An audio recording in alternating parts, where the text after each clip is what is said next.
सभी साथियों को सादर नमस्कार। साथियों, कल जो बजट संसद में पेश किया गया वित्त मंत्री जी के द्वारा,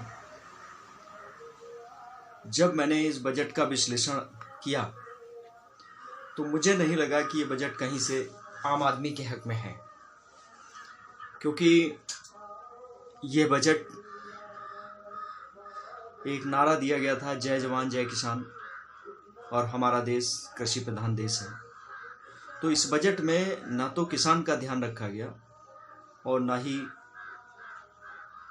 जवान का ध्यान रखा गया, यानी रक्षा क्षेत्र से और कृषि क्षेत्र में इस बजट में कुछ नहीं मिला। मैं पहले दो ही बिंदुओं पे बात करता हूँ। कहीं पूरे बजट में रक्षा क्षेत्र का जिक्र भी नहीं किया गया। हमारे जवान भाइयों का, हमारे जो सैनिक हमारे देश की रक्षा करते हैं, उनका कहीं भी इस बजट में जिक्र नहीं आया। कुछ समय पहले प्रधानमंत्री आदरणीय मोदी जी ने इस संपूर्ण देश के किसानों को एक सम्मान निधि देने का काम किया था, लेकिन आज उस बजट में उस सम्मान निधि के लिए कोई भी व्यवस्था नहीं की गई, कोई भी चर्चा नहीं की गई। जब हमारे देश के किसान आज दिल्ली के बॉर्डर पर बैठकर अपने रोजी रोटी के लिए, अपने पेट के लिए हक की लड़ाई लड़ रहे हैं। अब बात करते हैं जो मिडिल क्लास है, मध्यम वर्गीय, इसका एक बहुत बड़ी संख्या पूरे संपूर्ण देश में है। तो इस मध्यम वर्गीय के लिए भी कहीं भी कोई जिक्र नहीं हुआ इस बजट में। पूरे बजट में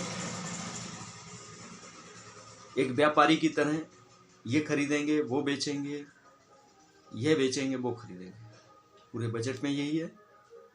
जो हमारे देश की सर्वाधिक लाभांश देने वाली सार्वजनिक उपक्रम, उनको बेचने की पूरी प्लानिंग, पूरा टाइम टेबल इस बजट में सरकार के द्वारा तैयार किया गया। बात आती है पूरे देश के एक बड़े तबके की, सर्वाधिक अगर उसको सब जूझना पड़ता है तो आज यातायात के साधनों में खपत होने वाले ईंधन पर। उस ईंधन में इन्होंने 4 रुपए डीजल पर और 2 रुपया 50 पैसा पेट्रोल पर कृषि सेस लगाने का काम किया। आज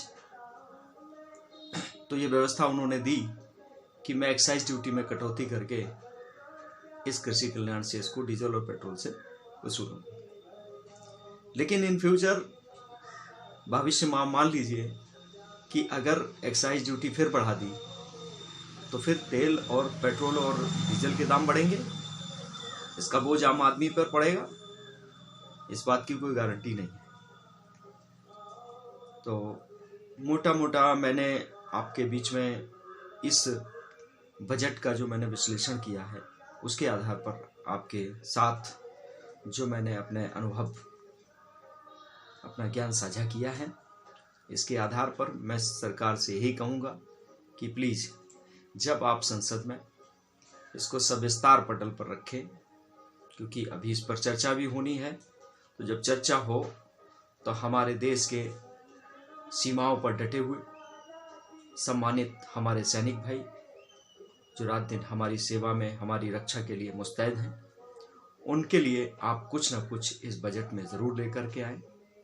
और साथ ही हमारे जो किसान भाई सीमा पर डटे हुए हैं, बॉर्डर की, दिल्ली बॉर्डर पर डटे हुए हैं, उनके लिए भी कुछ ना कुछ व्यवस्था इस बजट में करने का काम करें। तीसरा, मैं एक चीज भूल गया था कि जो मनरेगा, जिसका एक बहुत बड़ा योगदान कोरोना महामारी के दौरान एक छोटे से तबके के व्यक्ति को भी लाभान्वित करने का काम इस योजना के माध्यम से हुआ। तो इस योजना के भी, मनरेगा के लिए भी आप कुछ इस बजट में प्रावधान कर दीजिएगा, कुछ ना कुछ दे दीजिएगा, ताकि हमारे गरीब भाई बहन जो गांव में रह रहे हैं उनकी रोजी रोटी के लिए भी व्यवस्था इस मनरेगा के तहत हो सके। इन्हीं बातों के साथ अपनी बात को यहीं पर विराम देता हूँ। जय हिंद, जय भारत। अगर आपको ये पसंद आया हो तो निश्चित ही इसको शेयर अवश्य करिएगा। इन्हीं बातों के साथ अपनी बात को विराम करते हुए जय हिंद, जय भारत।